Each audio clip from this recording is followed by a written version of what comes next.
बिस्मिल्लाहिर्रहमानिर्रहीम अस्सलाम वालेकुम। मेरा नाम मोहम्मद जॉन हुसैन है। इस वक्त मैं आपके साथ मौजूद हूँ।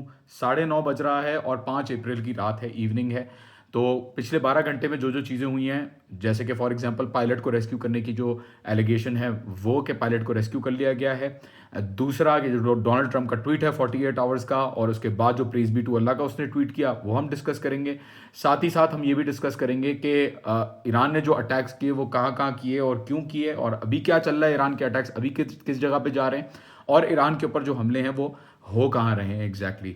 बहुत बहुत शुक्रिया आपने सब्सक्राइब किया। और व्हाट्सएप चैनल अगर आपको ज्वाइन करना है तो यूट्यूब की जो डिस्क्रिप्शन है उसकी लिंक आपको मिल जाएगी व्हाट्सएप की। और फेसबुक पे आपको, अगर आप मुझे मैसेज करेंगे तो आपको व्हाट्सएप चैनल ज्वाइन करने की लिंक मिल जाएगी। फेसबुक पे मेरा page John Hussain tick mark के साथ वेरीफाइड आपको नजर आ रहा होगा, और वही मेरा ऑफिशियल पेज है, इसके अलावा मेरा कोई पेज नहीं है। तो स्टार्ट करने से पहले एक इंपॉर्टेंट डेवलपमेंट हमें नजर आ रही है जिसके बारे में बात हो रही है, और वो डेवलपमेंट ये है कि यूक्रेन का प्रेसिडेंट जेलेंस्की मिल रहा है किसके साथ? जोलानी के साथ। जोलानी के साथ उसकी मुलाकात, कह रहे हैं, रिपोर्ट्स आ रही हैं कि उसकी मुलाकातें हो रही हैं इन डमास्कस, और उसके अंदर ये भी कहा जा रहा है कि तुर्किया के जो हाकान फिदान हैं वो भी डमास्कस में है इस वक्त। ये इस चीज़ की कंफर्मेशन आएगी तो पता चलेगा कि एग्जैक्टली वेरीफाइड है या नहीं है, लेकिन बहरहाल ऐसी रिपोर्ट्स गर्दिश कर रही हैं। अगर ऐसा होता है, सॉरी मैं चार्जर लगा दूं, अगर तो ऐसा होता है कि यूक्रेन इस जंग के अंदर आता है, जो कि मुझे नहीं लगता कि आ सकता है, क्योंकि यूक्रेन अपनी जो वॉर है रशिया के साथ वो लड़ रहा है, उसकी रिसोर्सेज पहले ही बहुत ज़्यादा स्ट्रेंड हैं। वो इतना ज़्यादा सपोर्ट प्रोवाइड नहीं कर सकता, सिवाय इसके कि वो जो ड्रोन्स को इंटरसेप्ट करने की टेक्नोलॉजी है उसके ऊपर काम करना शुरू हो जाए। बहरहाल सीरिया के अंदर हमने देखा है कि कुछ ग्रुप्स जो है वो एक्टिवेट हो रहे हैं आहिस्ता आहिस्ता जुलानी के खिलाफ। वहाँ पर प्रोटेस्ट भी शुरू हो रहे हैं। यूएई के एम्बेसी के अंदर भी हमने देखा कि लोग घुस गए थे। और हम लोग को ये भी नज़र आ रहा है कि जुलानी के ऊपर प्रेशर है फ्रॉम द यूनाइटेड स्टेट्स कि वो किसी तरीके से सीरिया हेल्प करे लबनान के अंदर इंकर्जन करने की, ग्राउंड इंकर्जन करने की इजराइल के साथ हिजबुल्लाह के खिलाफ। तो ये डेवलपमेंट्स इसके अंदर, तुर्की के फॉरेन मिनिस्टर हाकान फिदान की जो बात आई है वो अगर सच होती है तो उसके अंदर तुर्किया आगे क्या शिफ्ट कर सकता है या नहीं कर सकता, क्योंकि तुर्किया अभी तक साथ रहा है इन द सेंस कि उसने अपने जो इंसरलिक बेस है और जो दूसरे बेसिस है नेटो के, वो इस्तेमाल इस वक्त नहीं होने दिए हैं बड़े पैमाने पे। एवैक्स वहां से आते हैं, इंटेलिजेंस गैदर करते हैं और चले जाते हैं, लेकिन डायरेक्टली अटैक में जो है वो सपोर्ट नहीं किया तुर्किया ने। तो वो डायनामिक्स अगर शिफ्ट होते हैं तो एक बड़ा ही अजीब सा जो है वो माहौल बन जाएगा, लेकिन मुझे नहीं लगता कि तुर्किया ऐसा करेगा। अगर हम बात करें पायलट की, तो पायलट का मैं आपको बताता रहा था कि खुजिस्तान के रीजन के अंदर वो आया। साउथ वेस्टर्न रीजन है, सेंट्रल रीजन नहीं है। ये कोस्टल लाइन और सेंट्रल ईरान की डिफरेंशिएशन बहुत जरूरी है, क्योंकि अगर आप कहते हैं वो सेंट्रल ईरान के अंदर था, तो सेंट्रल ईरान के अंदर आना और एक सक्सेसफुल ऑपरेशन करना, उसके चांसेस बहुत कम होते हैं, जबकि कोस्टल रीजन के ऊपर से आके आप किसी को ले जाना, उसके चांसेस जो है वो सक्सेस के चांसेस ज्यादा होते हैं। बहरहाल दैदश के अंदर जो लड़ाई चल रही थी, कल भी मैंने एक वीडियो लगाई थी ट्विटर के ऊपर, और दैदश के अंदर बड़ी जबरदस्त लड़ाई हो रही थी, और कल एक चीज को हिट किया गया था और वो चीज आके गिरी थी, उसकी वीडियो भी मैंने लगाई थी।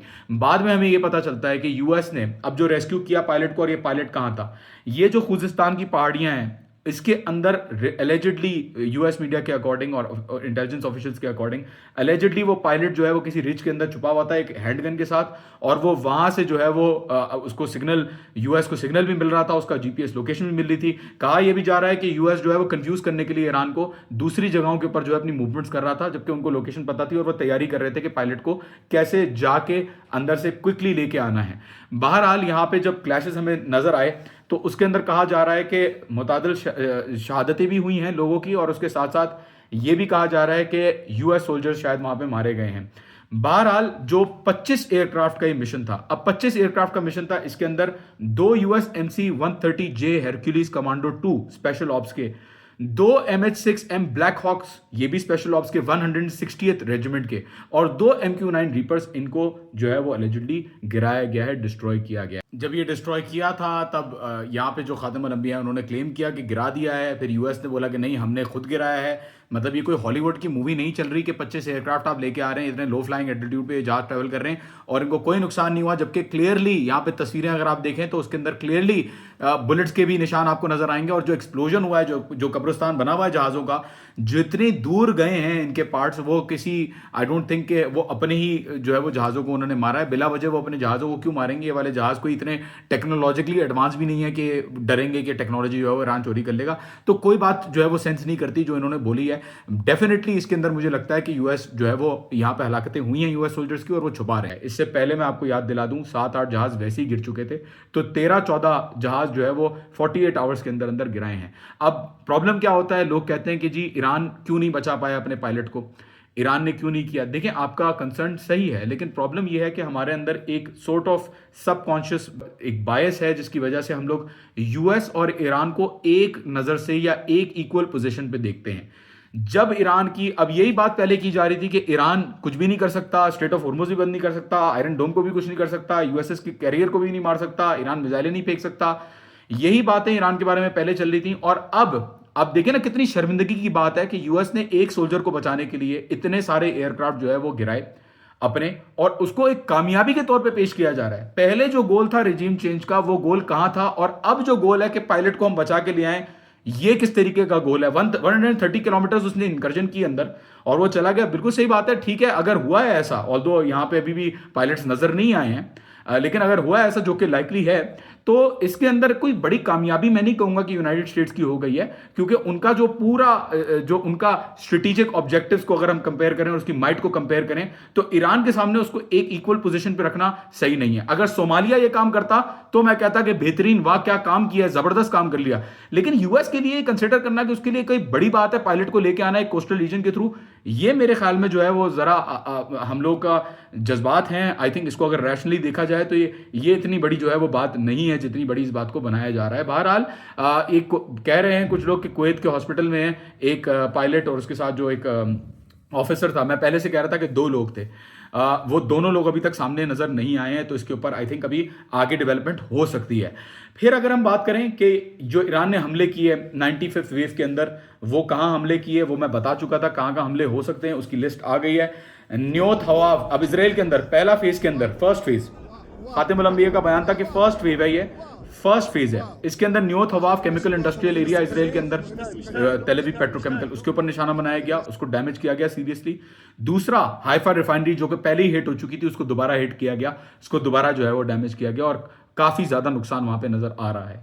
पिछले 1 घंटे के अंदर 3 सबवेव्स ईरानियन मिसाइल्स की जो है वो लॉन्च हुई हैं और रिपोर्ट हुई हैं। सेपरेट अटैक्स हैं अमेरिकन बेसिस के ऊपर, और बहरीन, कुवैत और कतर का भी कहा जा रहा है बहरहाल, लेकिन कतर का अभी भी, कतर के बारे में हम आगे डिस्कस करेंगे कि चल क्या रहा है। लेकिन इजराइल के अंदर नेगेव रीजन के अंदर Southern Negev, Central Negev, Western Negev, Arava, Dead Sea area, Judea, Northern region के अंदर हाइफा के ऊपर बहुत खतरनाक हमले हुए हैं। हाइफा, हमारेट्स, Carmel, Northern Golan, Upper Galilee, Lower Galilee, Southern Golan and Northern Golan, तो ये सारी जगहों पे जो है वो हमले ईरान कर रहा है।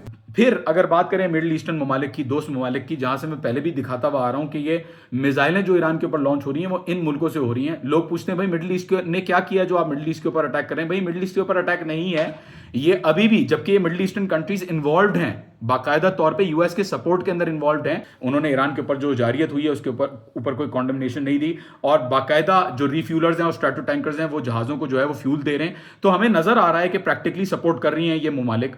तो यूएई के अंदर अल रुएस पेट्रोकेमिकल फैक्ट्री यूएस को जो मटेरियल्स, फ्यूल मटेरियल्स प्रोवाइड करती थी, और इजराइल को ये पेट्रोकेमिकल प्रोडक्ट्स जो है वो प्रोवाइड करती थी। आप इसके ऊपर रिसर्च भी कर सकते हैं। पहला अल रुएस, दूसरा हबशान के अंदर एक्सो मोबिल की और शेवरॉन गैस की जो प्रोसेसिंग यूनिट्स हैं उनको हिट किया गया, उनको जो है वो डैमेज किया गया। यूएई की अगर बात करें तो वैसे ही इजराइल की दोस्ती उनके साथ बेहतरीन है। जो थर्ड इंटरसेप्टर्स पेट्रियट बैठे हुए थे इजराइल को बचाने के लिए, वो भी सबको पता है। जो बेसिस पे हो रहा है वो भी सबको पता है। जो हिमार मिसाइल्स रास अल खैमा के थ्रू जा रही थी और अटैक्स हो रहे थे वो भी सबको पता है।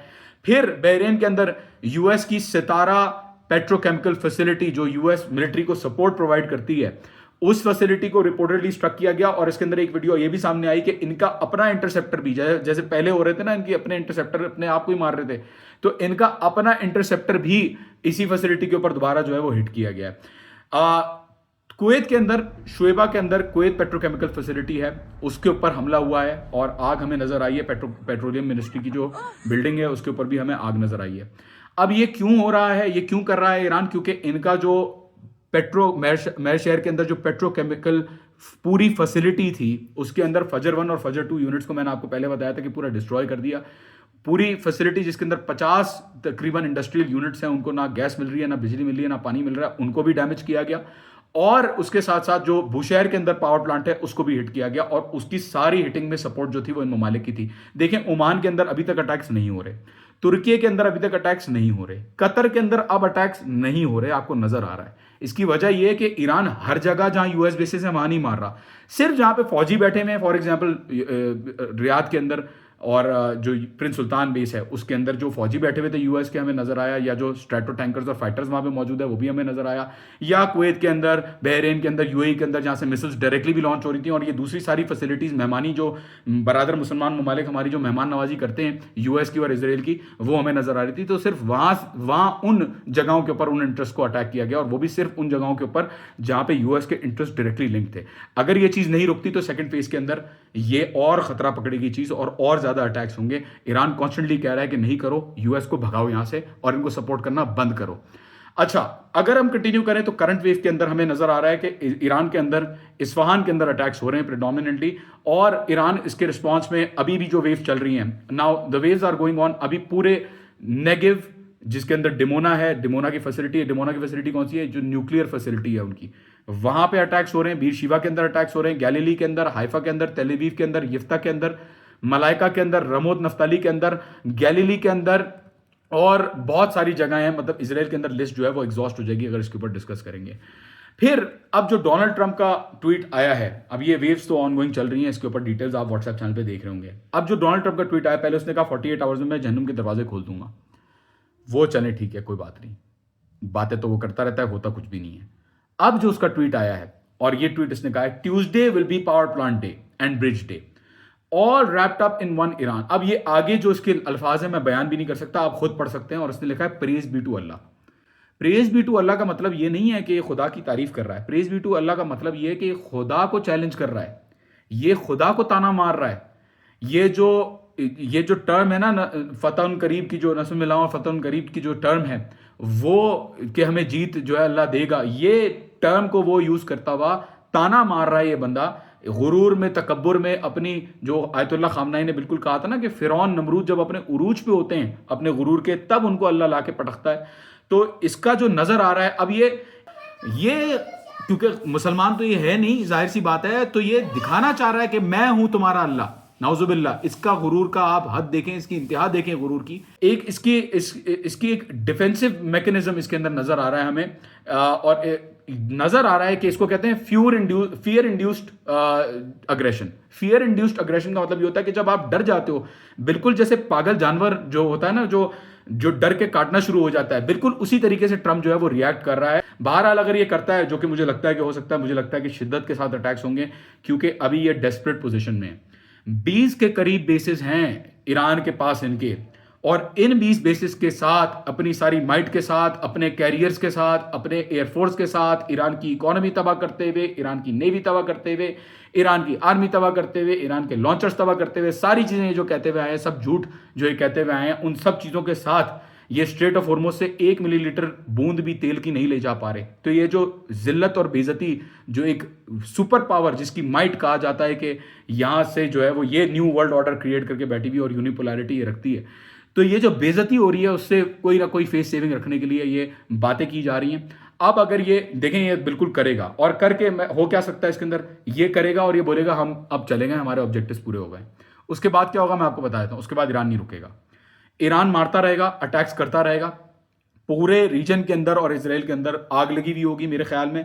और उसके बाद क्या ऑप्शंस रह जाएंगे इनके पास? उसके बाद ऑप्शंस यही रह जाएंगे कि ये वापस जाएं, जो कि ये जाएंगे नहीं, तो फिर ये बूट्स ऑन ग्राउंड करेंगे। अगर बूट्स ऑन ग्राउंड करेंगे तो यहां पे लड़ाई शिद्दत के साथ होगी, क्योंकि 1 करोड़ के करीब ईरानी जो है वो तैयार है और लड़ने के लिए तैयार है। और उनसे अगर लड़ाई होती है तो बॉडी बैग्स जाएंगे यूनाइटेड स्टेट्स में, और अगर यूनाइटेड स्टेट्स में बॉडी बैग्स जाएंगे तो यूनाइटेड स्टेट्स के अंदर मिड टर्म इलेक्शंस भी आगे आ रहे हैं, इंपीचमेंट का भी खतरा है, और इजराइल फर्स्ट की पॉलिसी भी सामने आ गई है, नो किंग्स का प्रोटेस्ट भी सामने आ गया है, आइस के प्रोटेस्ट भी पहले चलते हुए आ रहे हैं, फलस्तीन के ऊपर जो है वो अवेयरनेस बढ़ गई है।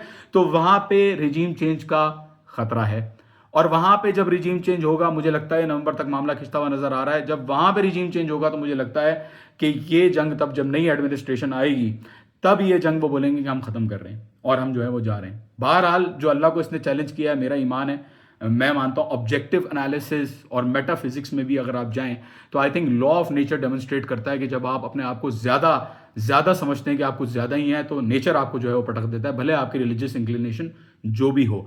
बहरहाल इंशाल्लाह अब दोबारा अपडेट डालेंगे, देखते रहिएगा इंशाल्लाह। और अल्लाह ताला हमें जल्द इसके अंदर जंग के अंदर जो है वो जंग ख़त्म हो और किसी का नुकसान ना हो। ज़्यादा दुआएं यही हैं, लेकिन सूरत हाल मुझे बुरी नज़र आ रही है। बहुत बहुत शुक्रिया। खुदा हाफिज़।